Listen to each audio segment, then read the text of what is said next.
नमस्कार, मेरे चैनल में आप सभी का स्वागत है। आज हम ये सीखेंगे कि किस प्रकार से किसी भी स्टॉक के लिए आप कैंडलस्टिक चार्ट एक्सेल के अंदर बना सकते हैं। तो मैं आपको माइक्रोसॉफ्ट एक्सेल में ये कैंडलस्टिक चार्ट बनाना सिखाने वाला हूँ। और हाँ, एक डिस्क्लेमर है, मेरा कोई भी टेलीग्राम चैनल नहीं है, ना तो राजीव धर्माधिकारी नाम से, ना ही ऑप्शंस तालीम के नाम से। ये दोनों ही मेरे यूट्यूब चैनल्स हैं।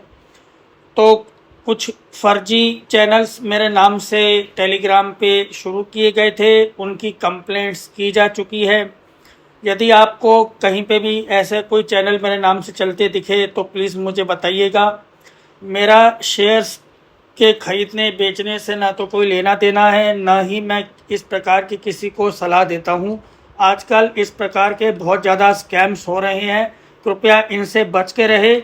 और यहाँ पर ये जो वीडियो है ये भी इसीलिए है ताकि आप लोग खुद सीख सकें कि किस प्रकार से किसी स्टॉक को के बारे में टेक्निकल एनालिसिस की जाती है। तो ये यहाँ पे अब आपको इस सीरीज़ में सिखाया जा रहा है।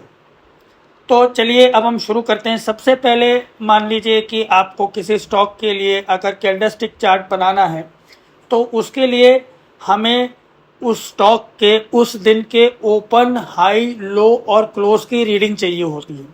तो वो कैसे लेते हैं? तो उसके लिए पहले तो आप एक काम कीजिए, सबसे पहले आप जो है माइक्रोसॉफ्ट एक्सेल के अंदर एक वर्कबुक खोल लीजिए। इसके पीछे रीज़न ये है कि जब हम एनएससी की साइट से स्टॉक का डेटा लेंगे तो वो सीएसवी की फाइल में आएगा। और अगर आपने एक्सेल की एक वर्कबुक ऑलरेडी खोल के रखी हुई है तो वो सीएसवी की फाइल को इजीली रीड कर सकता है। तो अब हम आ जाते हैं एनएससी की साइट पे। अब फर्ज करें कि आपको रिलायंस का स्टॉक का कैंडलस्टिक चार्ट बनाना है, तो उसके लिए आप क्या करें, या एनएससी की साइट में जाकर के आप टाइप कीजिए रिलायंस। तो रिलायंस नाम से जितने भी स्टॉक्स हैं वो आ जाएंगे यहाँ पर।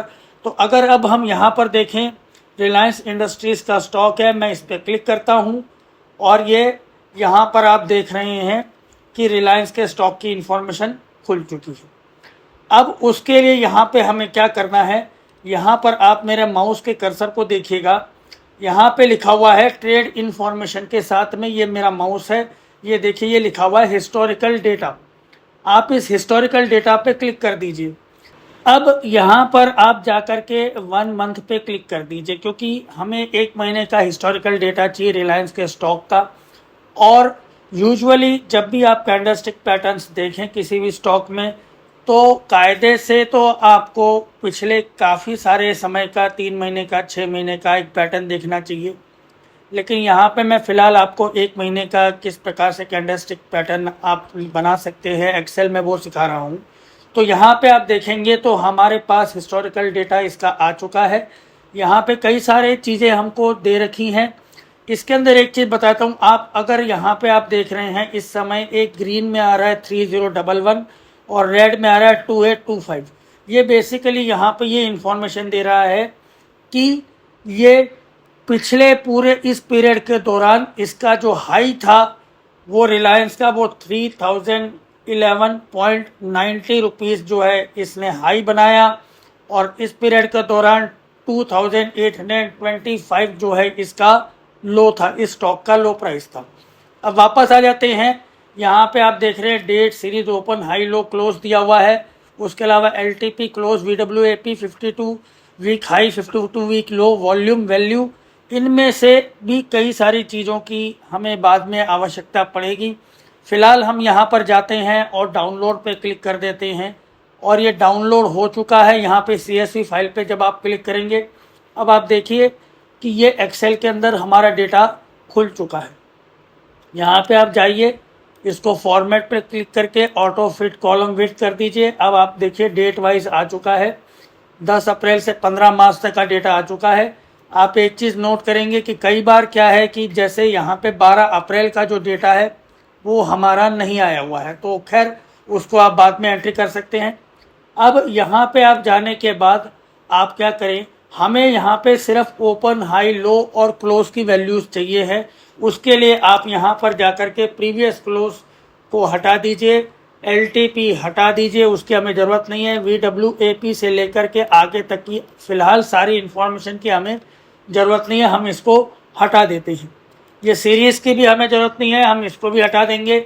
अब आप देखेंगे तो हमारा date open high low close है, लेकिन अभी भी आप एक चीज़ यहाँ नोटिस करेंगे कि डेट जो है वो डिसेंडिंग ऑर्डर में जा रही है। हमें डेट जो है असेंडिंग ऑर्डर में चाहिए होती है, यानी यहाँ पे 10 अप्रैल 9 अप्रैल डेट कम होते जा रही है। तो उसके लिए एक तरीका है, आप इस पूरे कॉलम को सिलेक्ट करें, इसको फॉर्मेट सेल्स से पहले आप फिल्टर कर लीजिए।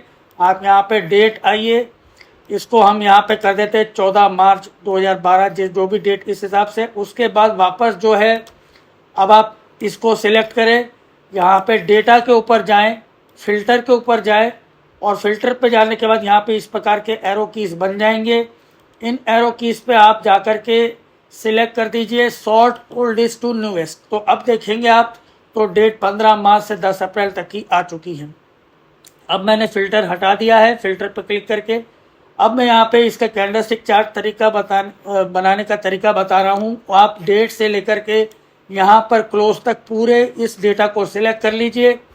फिर आप जाएंगे एक्सेल के अंदर, इंसर्ट के अंदर जाने के बाद यहाँ रिकमेंडेड चार्ट्स लिखा हुआ है। पाइवट चार्ट के नीचे एक छोटा सा एरो कॉलम बना हुआ है, जहाँ पे आप देख रहे हैं अभी मेरा आ रहा है रिकमेंडेड चार्ट्स। आप इसके ऊपर क्लिक कर दीजिए। क्लिक करने के बाद यहाँ पे कुछ इस प्रकार की एक विंडो खुलेगी, इसमें आप ऑल चार्ट्स के ऊपर क्लिक कीजिए। ऑल चार्ट्स में क्लिक करने के बाद नीचे आपको जाना है स्टॉक के पास। यहाँ पे स्टॉक पे जाकर के आप क्लिक करेंगे। यहाँ सेकंड नंबर का आप देख रहे हैं जो ग्राफ है, जिस पे अगर आप कर्सर रखेंगे तो लिखा आएगा ओपन हाई लो क्लोज। आप इस पे क्लिक करके नीचे ओके पे क्लिक कर दीजिए। ये देखिए हमारा कैंडलस्टिक चार्ट बन चुका है। इसको आप नीचे से इस प्रकार से थोड़ा सा बड़ा कर देंगे और इस प्रकार से ऐसे खींच देंगे तो यहाँ पे आप देखेंगे कैंडलस्टिक चार्ट बन चुका है। अब इसके अंदर कुछ चीज़ें आप देखने को मिलेंगी। पहले तो ये वाइट और ब्लैक कलर की कैंडल्स हैं। ये क्या है मैं आपको बता देता हूँ। अगर आप ब्लैक कैंडल के ऊपर आप रखेंगे, यहाँ पे इस प्रकार से माउस लेकर के जाएंगे, या वाइट कैंडल के ऊपर माउस लेकर के आप जा रहे हैं, जैसे आपको लिखा हुआ आ रहा है अप बार्स। अप बार का मतलब क्या है, और अगर आप ब्लैक कैंडल के ऊपर लेकर के जाएंगे आपको लिखा आएगा, यहाँ पे आप देख रहे हैं डाउन बार्स। अप बार का मतलब होता है एक ग्रीन कैंडल, यानी उस दिन वो स्टॉक सुबह जहाँ पर ओपन हुआ 9:15 बजे, शाम को अपने ओपन प्राइस से और ज़्यादा ऊपर जा कर के बंद हुआ। जैसे मान लीजिए कोई स्टॉक सुबह 100 रुपये पे खुला और शाम को 102 पे बंद हुआ, तो उस केस में एक वाइट कैंडल या एक ग्रीन कैंडल बनती है।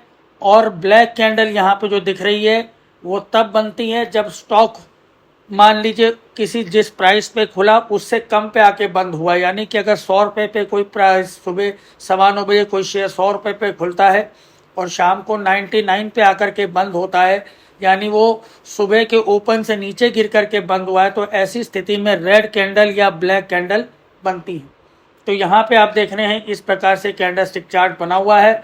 अब इसके अंदर आपको देखने को मिलेगा कि यहाँ पर जो है अलग अलग डेट्स आ रही हैं, 16 मार्च 17 मार्च, और इन दिनों में हमें कोई कैंडल भी दिखाई नहीं दे रही है।